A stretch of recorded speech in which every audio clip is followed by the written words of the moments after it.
Social media influencer और YouTuber Manish Patel की जब से गिरफ्तारी हुई है तब से इसको लेकर सोशल मीडिया में ही बवाल मच रहा है।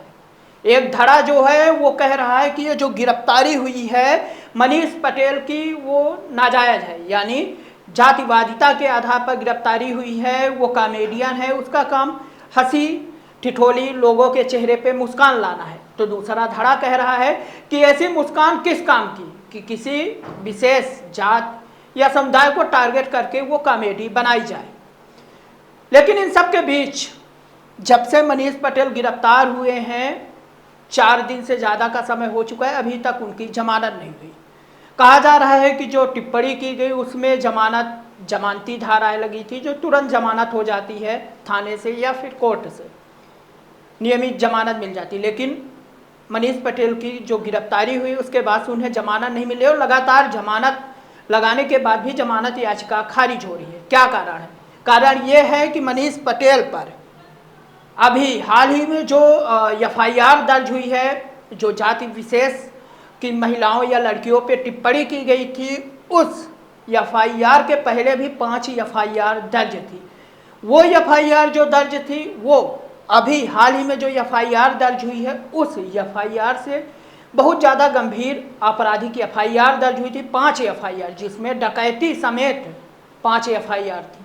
कहा जा रहा है कि उसी एफआईआर के कारण इन्हें जमानत नहीं मिल पा रही है, यानी जो एफआईआर डकैती और चोरी छीना झपटी की एफआईआर दर्ज हुई उसी के कारण। कौन कौन सी एफआईआर दर्ज हुई है, किन थानों पे दर्ज हुई है, आज हम उसी को लेकर आए हैं। तो मनीष पटेल के ऊपर दर्ज मामले, तो मनीष पटेल के ऊपर 3 थानों में मामले दर्ज हैं। 3 थानों में 6 मामले दर्ज हैं। किन किन थानों में दर्ज है रीवा के? तो विश्वविद्यालय थाने में एक मामला दर्ज है, फिर विश्वविद्यालय थाने, यानी 6 में से 3 मामले विश्वविद्यालय थाने में दर्ज है। विश्वविद्यालय थाना और विश्वविद्यालय रीवा। इसमें से एक मामला जो है समान थाने में दर्ज है मनीष पटेल के खिलाफ, और 2 मामले सिविल लाइन थाने में दर्ज है। एक ये जो लास्ट में 6 नंबर का मामला है, ये मामला हाल ही में दर्ज हुआ है जो अभद्र टिप्पणी की, यानी 5 मामले जो हैं लगभग आज से 5 से 6 साल पहले दर्ज थे। यानी जब ये चेहरा आपको स्क्रीन पे हमारे दिख रहा है, ये मासूम चेहरा जब सोशल मीडिया स्टार नहीं हुआ करता था, इन्फ्लुएंसर नहीं हुआ करता था, लोगों को कॉमेडी नहीं बताता था, तब इनका काम क्या था? जो मैं नहीं कह रहा हूँ, जो धाराएं कह रही, इनका काम था चोरी करना, छीना झपटी करना, डकैती करना। लेकिन धीरे धीरे यूट्यूब आया, सोशल मीडिया फेसबुक आया, इंस्टाग्राम आया, इन्होंने अपना जो पहले वाला था, जो छीना झपटी थी, उस राह से हटते गए और धीरे धीरे कॉमेडी बनाना चालू किया। कॉमेडी इनकी चल गई पुक्कभान जी की, और धीरे धीरे जो है तो कॉमेडी की तरफ अग्रसर हो गए, और अच्छा खासा चल भी रहा था। इन्हें नहीं पता था कि इनका जो पुराना अपराध है, वो अपराध कभी इनके गले की फांस बन सकता है। हाल ही में अब गले की फांस बन गया है। कहते हैं ना कि कानून के हाथ बड़े लंबे होते हैं साहब, तो अब कानून के हाथ लंबे हैं और इनकी गर्दन को पकड़ लिया है। अब बात करते हैं कि जो ये 6 मामले दर्ज हैं इनके खिलाफ, उनमें से किन मामलों में कितनी सजा हो सकती है।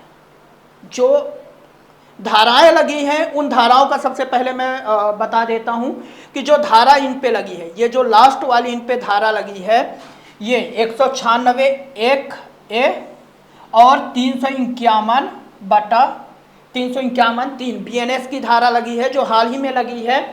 ये लास्ट में है अभी भी न्यायालय। इनमें से सबसे बड़ी बात यह है कि आप देखेंगे कि जो 6 इनके खिलाफ केसेस चल रहे हैं, वो 6 केस अभी न्यायालय में विचाराधीन है, यानी न्यायालय में चल रहे हैं।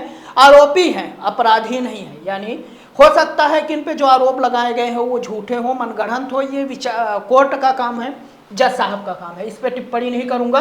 लेकिन जो धाराएं हैं, यदि कोई ऐसा अपराध साबित होता है इन पर, तो क्या सजा हो सकती है।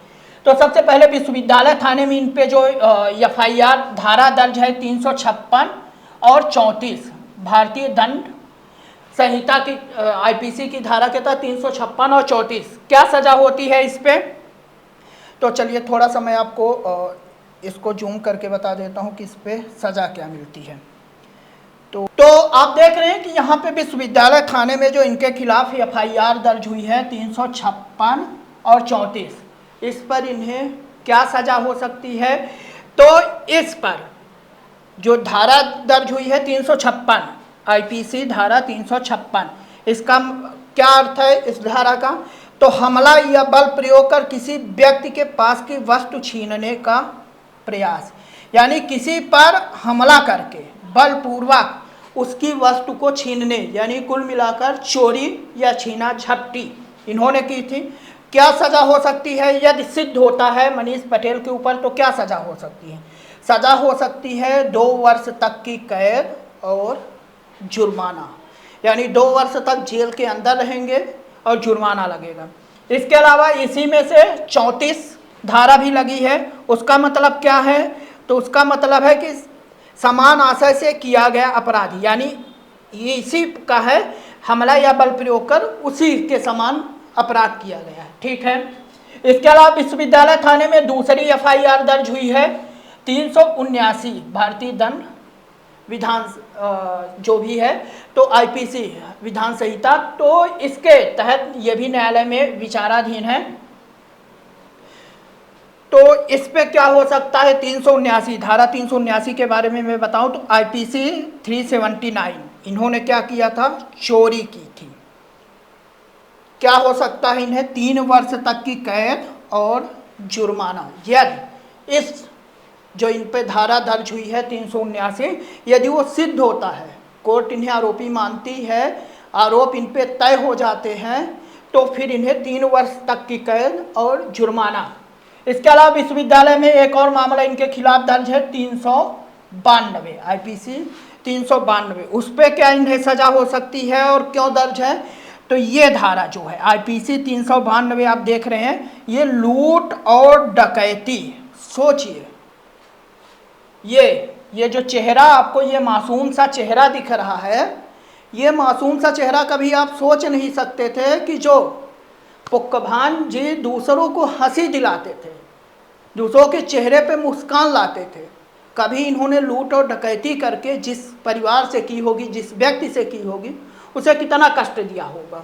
आरोप हैं, अभी हालांकि विचाराधीन है, यदि किए होंगे तो इस पर क्या होगा? लूट और डकैती में 10 वर्ष तक का कैद और जुर्माना, यानी 10 साल के लिए यदि ये धारा लगती है, IPC 392 लूट और डकैती में लगती है और यदि धारा लगती है तो 10 वर्ष तक की जेल और जुर्माना दोनों होगा।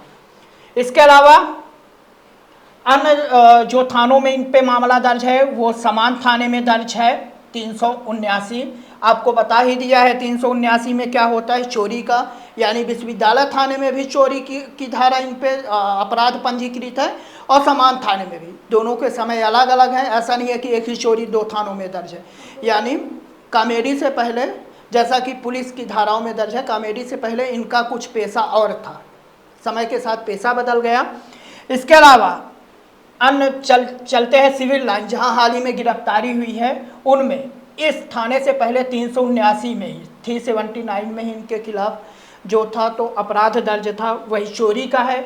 यानी सेम इन्होंने चोरी को, एक समय ऐसा था कि इन्होंने कथित रूप से कि इन्होंने चोरी को ही पेशा बनाया था, तभी तो 3 यदि विश्वविद्यालय, समान और सिविल लाइन तीनों थानों में इन पे अपराध पंजीकृत है, विचाराधीन है सभी न्यायालय में। और लास्ट में जिस पे हाल ही में काफ़ी विवाद हुआ इनकी कॉमेडी को लेकर, ब्राह्मण बेटियों जो समुदाय पे इन्होंने टिप्पणी की थी, उस पे क्या हो सकता है?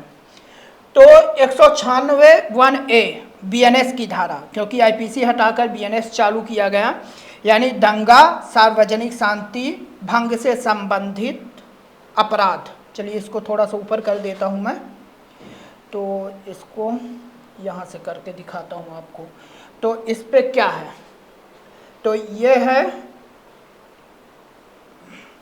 दंगा, सार्वजनिक शांति भंग से संबंधित अपराध, यानी हाल ही में जो इन पे धाराएं दर्ज हुई हैं 196 1A, उस पे इन्होंने सार्वजनिक, यानी 2 समुदायों के बीच जो शांति है उसको भंग करने का अपराध दर्ज है। इसके अलावा 35(1)(a) का भी जो इन पे दर्ज है, उस पे गंभीर आपराधिक धमकी का भी केस दर्ज है। यानी जो इन्हें धारा, एक बार मैं आपको बता देता हूँ ऊपर से, तो ये 196 और 351 3 BNS की जो धारा दर्ज है, इस पर इन्होंने जो है तो शांति भंग करने की कोशिश की 2 समुदायों में और धमकी दी। धमकी किसे दी होगी? किसी को धमकी दी होगी, कॉल किया होगा, उसकी भी धारा इन पे दर्ज है। इस पे क्या सज़ा हो सकती है, तो इसकी सज़ा की हम बात कर लेते हैं। तो इस पर देखिए, जो ये दोनों धाराएं हैं, गंभीर आपराधिक धमकी जो है, तो इसमें 7 वर्ष तक की कैद, 7 वर्ष तक की कैद और जुर्माना दोनों हैं। और जो BNS 196(1)(a) है, दंगा और सार्वजनिक शांति भंग से संबंधित अपराध, उसमें परिस्थिति अनुसार कई वर्ष तक की सज़ा हो सकती है। यानी ये जज के ऊपर डिपेंड करता है कि वो सबूतों के आधार पे कि किस तरह से क्या नुकसान हो सकता था या क्या दंगा फैल सकता था, उसके अनुसार इन्हें सज़ा हो सकती थी। तो कुल मिलाकर देखा आपने कि किस तरह से इनका पास्ट क्या था। लोग वर्तमान प्रेजेंट की तो बात कर रहे हैं कि मनीष पटेल बहुत अच्छे व्यक्ति हैं, बहुत अच्छी कॉमेडी करते हैं, सबको हंसाते हैं, मुस्कुराते हैं, लेकिन इस चेहरे के पीछे का जो मुखौटा था वो बीत चुका है। कहते हैं कि ये सामने जो मुखौटा है, इस मुखौटे के पीछे असली चेहरा जो था पास्ट में, भूतकाल में कुछ और था। हालांकि कहते हैं कि समय के साथ इंसान सुधरता है। इन्होंने सुधार की कोशिश की, कॉमेडी चालू की, लेकिन कहीं ना कहीं इनके अंदर गलतियां कहें या कुछ भी कहें फिर से हुई। एक अपराध और दर्ज हुआ 5 अपराध पहले। तो कुल मिलाकर जो इन पे अभी इन्हें जो है तो जमानत नहीं मिल पा रही है, उसका रीज़न यही है क्योंकि इन पे कुल मिला के 6 गंभीर आपराधिक मामले दर्ज हैं। और सबसे गंभीर आपराधिक मामला इन पे लूट के 3 मामले दर्ज हैं, डकैती का मामला दर्ज है। और आपने देखा कि किस तरह 2 समुदायों के बीच टिप्पणी करके, कमेंट करके भी इन्होंने जो टैग लाइन दी थी उसके अनुसार भी इन पे मामले दर्ज हैं। अब देखना दिलचस्प होगा कि इस मामले में इन्हें कब तक जमानत मिलती है और कब तक ये जेल के अंदर सलाखों के पीछे रहेंगे। श्रवण कुमारी senior secondary school Chirhula Rewa, जहां इस समय चालू है फ्री एडमिशन। जल्दी आएं और अपने बच्चों के बेहतर भविष्य के लिए एडमिशन करवाएं। नर्सरी से 12वीं तक